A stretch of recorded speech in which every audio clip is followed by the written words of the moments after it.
Hey friends, welcome back. S'more here bringing you some more 7 Days to Die. And in this video, we're going to try something new. We're going to go over Joel's comments, his QA number 9 video for Alpha 16. In the background, I'm just passing some time in the True Survivor mod that Hal and I are playing through, and so you guys can watch that in the background as well. So let's get going here.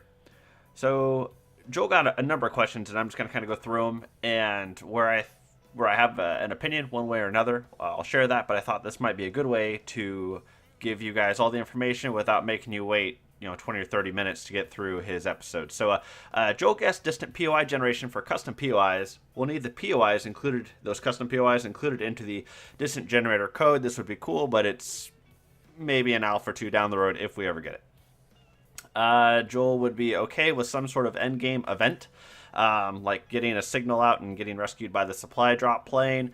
However, he didn't necessarily sound all that really enthused about it. Someone asked for jumping zombies able to jump past a 2-block horizontal gap. Joel was saying this depended on an AI upgrade, and he said possibly. He was kind of ambivalent sounding about it to me.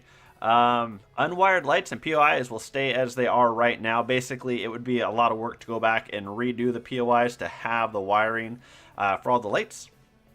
So maybe later, but Joel also made the comment that maybe those lights are just powered by batteries, since batteries are going to be in the game here, hopefully come Alpha 16. The default metal fences will not be able to be electrified. However, there will be special fences, and this goes in, along with their traps that they're putting into the game. You will be able to craft special fences that will be able to be electrified.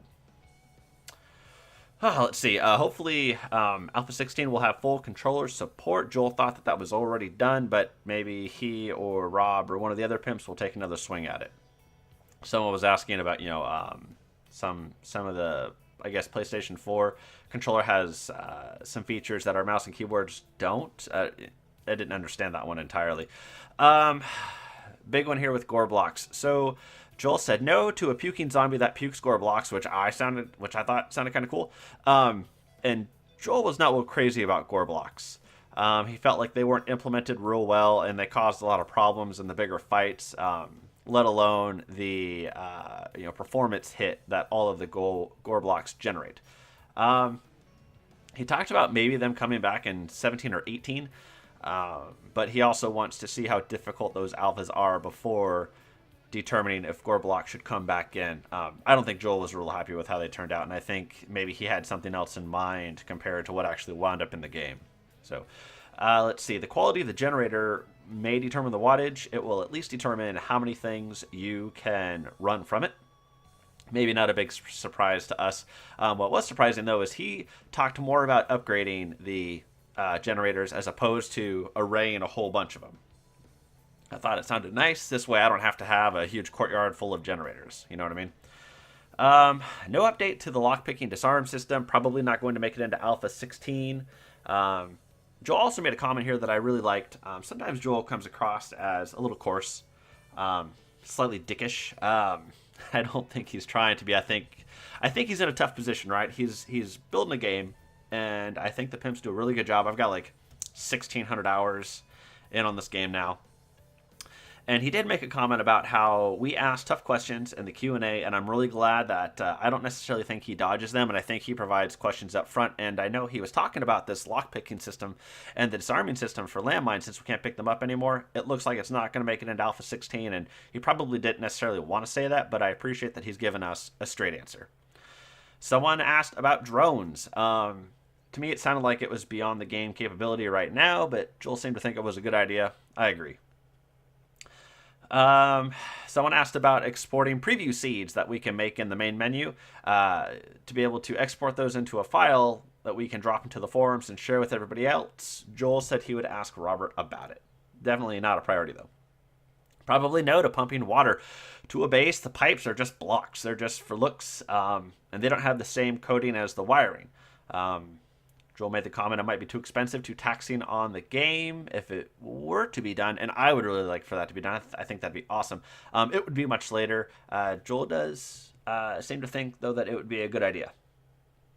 Someone asked about full mod support for textures, and I I guess the problem with textures and modding is, you have one texture file, and everybody mods it differently. And so depending on whose mod you install last, that is the latest version of the texture pack file that you're going to have, and it won't jive with all the other mods you installed before, right? That last mod will overwrite the texture pack file. And so Joel said he noticed that maybe there's only, in the end, one or two texture files that are kept around, shared by the community, and only the best and most popular textures kind of make it up.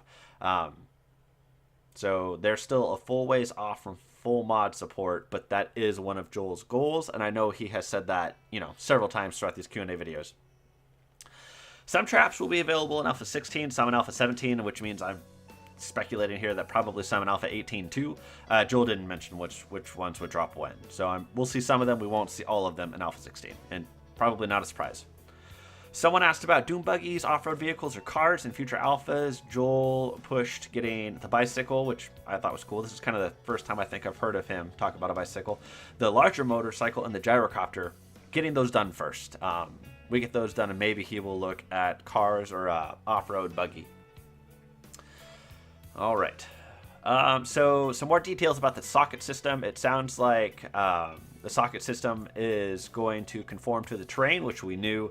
But settlements may vary based on the size of terrain that would be available as sockets to plug POIs into. You got a huge plains area and it's not perfectly flat, that's okay. The socket system might give you a big settlement in it, but if you've got a small little valley, I would only expect one or two little POIs to be dropped in. Let's see, where are we at?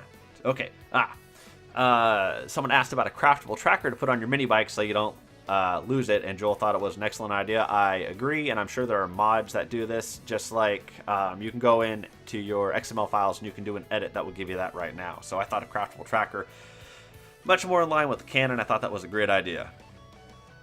All right. Distant POI and terrain generation updating when we have changed a POI or the terrain itself. Joel liked it. It might be a goal later on after Alpha 17. Basically what the game would have to do is it would have to remember the changes and then generate those changes from a distance. So if you took the whole roof off of the crappy forge house, right, and then you ran away, you turn around, you look back at it, nominally the game would generate that crappy forge house in the distance without a roof. We're not there yet. That would take a fairly powerful machine, I think. So maybe in the future. Someone asked about flipping the catwalk floor block such that the block itself was aligned with the top versus the bottom. So right now when you throw the catwalk floor down, you can't put anything directly on top of it, only to the sides, because that catwalk floor takes up the voxel space above it, so to speak. If you were to reorient that, you would be able to start stacking things immediately on top of the catwalk floor, because it would be at the top of its voxel immediately adjacent to the bottom of the next voxel above it. Joel says Robert would, quote, shit a brick because of all the rework it would cause in some of the POIs, and I know that we're trying to avoid some rework as much as possible, right, so we can continue to introduce new features into the game. Joel says maybe the colored light. He says we have the choices to make our bases ugly as we see fit, which I appreciate, right? He may not necessarily see a lot of use for a feature, but I know a lot of us do with the various things that are asked and discussed between alphas.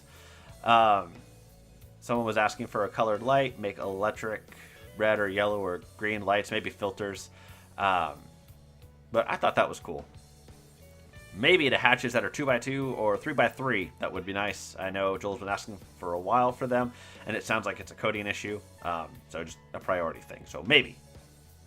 No to gun clips and magazines. They were in the game but removed because they were kind of clunky and too tedious, and I would agree it would be nice to have this level of detail. I like that. Not everybody does, and I totally get that too, but this is a crafting game, not necessarily an FPS, even though they're trying to blend a lot of elements from different types of games. It would be cool to sit down at night and press out a bunch more bullets from a bullet tumbler and then go through, load everything up. Basically use the nighttime less for tower defense and more so for getting ready for the daytime. That's what I like to use it for anyways, and I build large, overly strong bases to let me do that. Maybe to 2 new starter weapons, a flintlock pistol and a sort of a flintlock musket, maybe. These would be the very, very early weapons for the pistol and rifle weapons, that kind of like how we have the bow for the crossbow and the blunderbuss for the shotgun. I like that. We'll see if those make it in. Joel seemed to like them too. Almost done here, guys. Joel mentioned NPCs that can do the tedious stuff for us, like mining or maybe harvesting the farm. Definitely not Alpha 16, but maybe 17, 18. He also commented that the auger should mine better and increase the yield of whatever it is you're mining per voxel. And then we're also hoping that with the new cave system, and you guys can go back to Joel's art blog and you'll be able to see the cave systems that he's talking about. What they're trying to do is have caves generate into massive things again, that are long and deep and winding. And then as you walk through these complicated cave systems, you'll see some gravel in the wall, and you mine through the gravel to something that you need.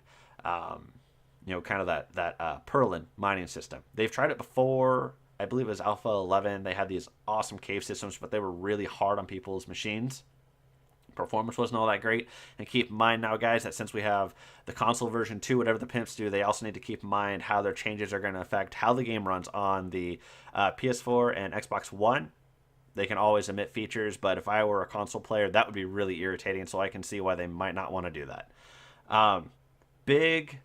Not disappointment, but some sad news. The new shape menu may not make it into Alpha 16. It's going to depend on how long everything takes and how long they want to wait before they drop Alpha 16. Personally, I'm fine with Alpha 15.1 for a while.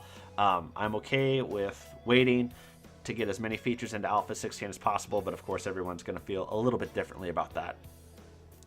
The way Joel was talking, it sounds like Alpha 16 is close to feature lock and then bug polishing and then getting it ready. He said, and guys, a massive grain of salt here, late February, which for all of us probably means early to mid-April, given how the previous alphas have gone. And that, of course, is not a slight. It's not a stinging rebuke by any means. That's just what we've observed, and so I think it would be intelligent to just, carry that expectation going forward with the release date of Alpha 16. And of course, release dates are always just such a touchy subject to begin with.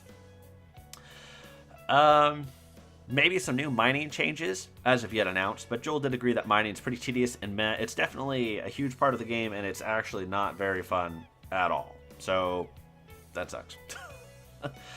No to more extravagant particle effects, like maggots and flies on dead bodies. So, a little odd here. I think Joel took it to mean, like, we kill a zombie, and then as it degenerates into the lootable corpse, we loot it, and then it changes its block form again, and I think Joel thought that block form would get corpses and maggots, but I think the poster actually meant the bodies that are already dead and then lootable.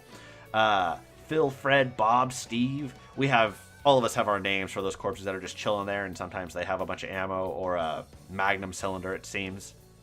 It's no wonder they died, right? How are you going to kill anything with just a magnum cylinder? I really liked that. Those stationary, already dead corpses, I believe Joel intends for those to eventually be the sleeper corpses that get up, right? But I really liked that, and it's too bad that maybe he misinterpreted that. I'd like to see that one asked again with some clarification. Radiation management is more of a A17 or A18 feature. We're not going to see it in Alpha 16 yet. Someone asked this, and I've been waiting for this. Joel is not sure if we'll get logic gates, kind of like redstone for Minecraft.